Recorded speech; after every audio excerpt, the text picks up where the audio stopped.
funny. Years ago, I was at lunch with a friend of mine. I don't know if you know Rodrigo Bayonne. I guess he was your neighbor. Yeah. Maybe still is. Good guy. And he was talking about this guy who had accomplished all this at such a young age, and he's bragging, almost bragging about the types of people who lived in his neighborhood, I think. And he was talking about you, and then here we are now, friends, but I had no idea who he was talking about. Let's talk about the beginnings. So how was it growing up? What was it like? It was a long time ago. Well, it feels like a long time. So we moved here to San Diego when I was 9 years old. And my brother was From 10 where? and a half. From Santa Barbara. Okay. But we moved out here, and my brother and I were falling asleep in school, and the school district thought that we were remedial students because we weren't doing the work. So they gave a piece of paper to my mom to sign saying, hey, we want to put your kids into special ed class because they're not doing the work. So my mom said, well, you know, I'd like to have a school psychologist examine my boys,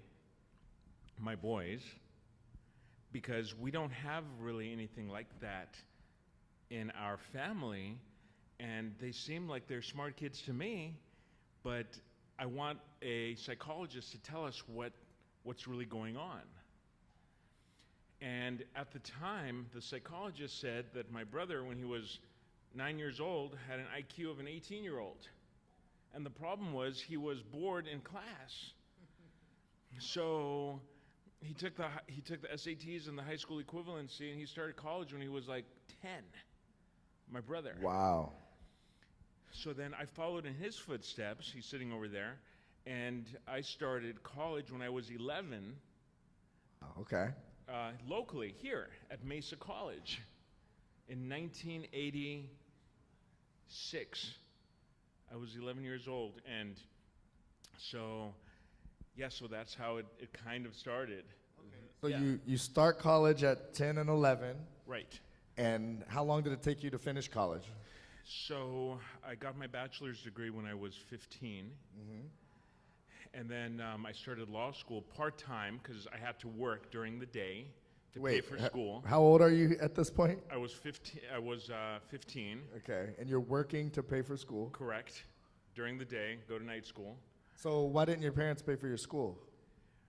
Well, my mom was a single mom. I can respect what single moms do because they sacrifice so much for their kids. And I know my mom certainly did for my brother and I both. So, so then I finished law school at 19.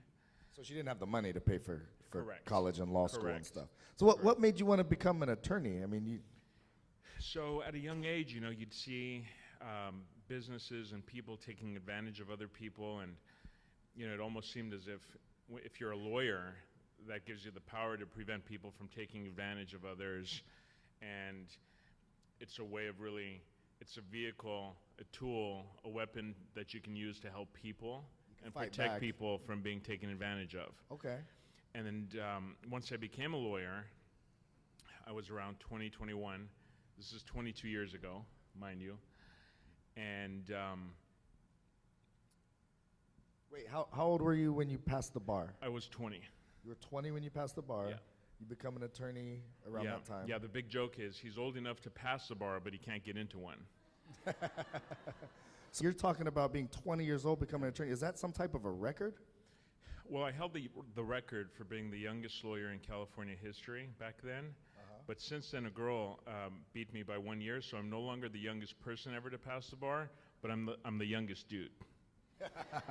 So here we are, the youngest man to ever pass the bar. Is that in San Diego, California? In California. In all of California. Yeah. By the way, isn't the California bar like the top 2 or 3 hardest, one of the hardest tests in all of the English-speaking language? Yeah.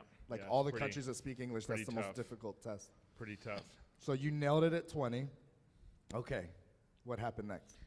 So then my friend had a car accident, and he was hurt pretty bad, so I handled the case for him at no charge. and got a pretty good resolution for him. And then he referred me to another friend, and then that friend referred me to another friend. Next thing you know, I have a fax machine next to my bed and a computer. And we still had pagers back then, mind you, right? So there were no cell phones, right? And I was working out of the bedroom of my house, living with my mom and my brother. Then I had 20 cases, and I said, I should get an office or something, so clients won't have to come to my house. You're making money at this point, right? Right, just started You did your friend for free, but then people started paying. And then I did his friend for free, and then they did his friend for free. Now, were you charging them up front? Were you just getting a cut of the case? So we do contingency. So ambulance chasers, personal injury lawyers, we don't charge anything up front, right? We take a percentage of what we get the client from the insurance company that represents the at-fault party. Right. So we never charge anyone anything. Okay. We get so paid now you're at the making end. money. So we start making money, and now we have a practice. I have about 1,400 active clients and 42 people who work in my office, and 18-hour days. There's a lot of young people here from high school, right? Are you guys in high school? I cannot stress to you guys enough the importance of working hard and making sure you get good grades and doing well in school, because it translates ultimately in what you do when you're out there in the workforce, whatever you're doing. If you want to open a landscape company, if you want to start by mowing a lawn. Next thing you know, you're mowing 2 lawns. Next thing you know, you are in charge of 4 apartment complexes, and you're one of the best landscape companies in San Diego. But, focus on where you want to be 10 years from now. When, I had a lot of friends, hey, King, let's go to the club. Let's go here. Let's go do that. I'm like, man, I can't. I have to study for this test. But it's sociology, man. Who cares about sociology? Well, I don't care about sociology, but I care about getting a good grade, because that's going to help me get into college. It's going to help me, get financial aid if I need it. So stuff like that, it's important. Don't think of the now. Don't think of the now. Think of where you want to be 10 years from now and the work that you have to put in to get there. Be mindful. Everyone says be mindful of the present. Be mindful of the present. And understand that the decisions you make right now and the time that you spend and the energy that you put into what you do now will translate exponentially 10 years from now, 20 years from now. It did for my brother and I. And I think that's really important for you guys to just be mindful of your time and and where you spend your energy now, when you're young and you have all of the energy in the world, and focus on what you want and then start planning it out. I'd like to piggyback on that. I think there's a big misconception behind a lot of entrepreneurs today that say that education isn't important. And there's all these examples of people who were college dropouts. You got Zuckerberg, and you got Bill Gates, and you got Steve Jobs. First of all, these people got scholarships to like Ivy League schools. So education was important. They just came up with something that they thought may be a little bit more important than finishing out that. So these people studied hard. Second of all, yes, there's tons of examples of people who didn't go to school who became multimillionaires, even college or even high school dropouts. I know a friend of mine is one of those. However, they went back and they got an education, maybe not in a formal school, but they studied and learned and were motivated every single day to learn as much as they possibly could in that field. And it's not that education wasn't important. They didn't go through formal education, but they're some of the most educated people on what they do that you'll ever meet. They can go toe-to-toe with any PhD guy in what they do. So the education is huge. If you're not reading every day, missing out, whether you're in college or not. I couldn't agree more. Which brings me to my next point, the philanthropy side. if you're a kind person, it doesn't matter if it's to a, don't just be kind to your client because the client's going to make you money. Be kind to the guy who's sweeping the floor down the street. Be kind to the homeless person. Be kind to the congressman. Be kind to everybody, because everybody needs to feel kindness. Agreed. My blood is red and your blood is red. And if you're kind to everybody and you sincerely appreciate the dignity and humanity of other people, it doesn't matter what kind of business you're in, whether you're a dentist or a lawyer or a landscaper or an engineer, the universe will be kind to you. If you're sincerely kind, if you sincerely care about people, call it God. I believe in God. I think I'm a spiritual person, but some people don't, and that's fine. But the universe, the energy, whatever you want to call it, the nicer you are to people, and the more you give your time and your money, however big or small it is, the universe will return that to you tenfold. That's something that my brother and I have learned over the last 22 years. Did you guys learn that through experience, trial, and error, or was that principle instilled in you through someone else? Through our mom. Okay. It was our mom who always instilled that. And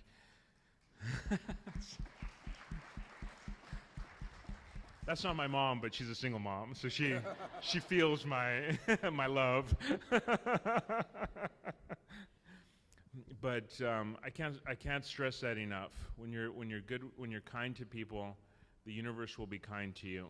And sometimes you're kind to people, and people will just not be kind back. They'll be angry, and they will not appreciate the generosity or the smile or the kindness that you want to give.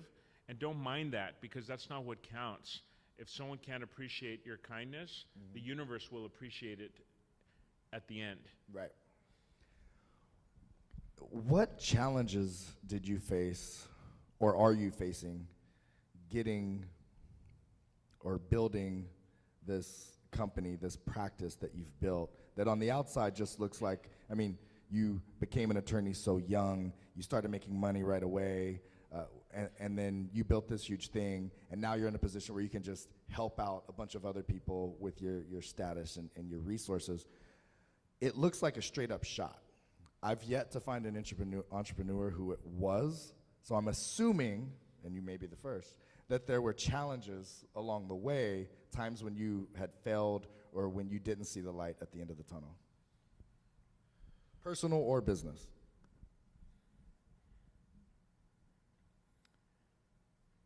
There's so many obstacles, so many people who don't believe in you or what you can do. So you have to believe in yourself and work hard and make sure it happens, and then those non-believers become believers.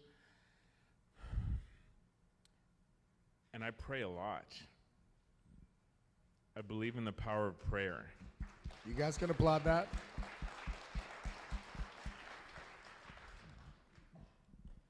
I think that if you genuinely and sincerely ask God to help you,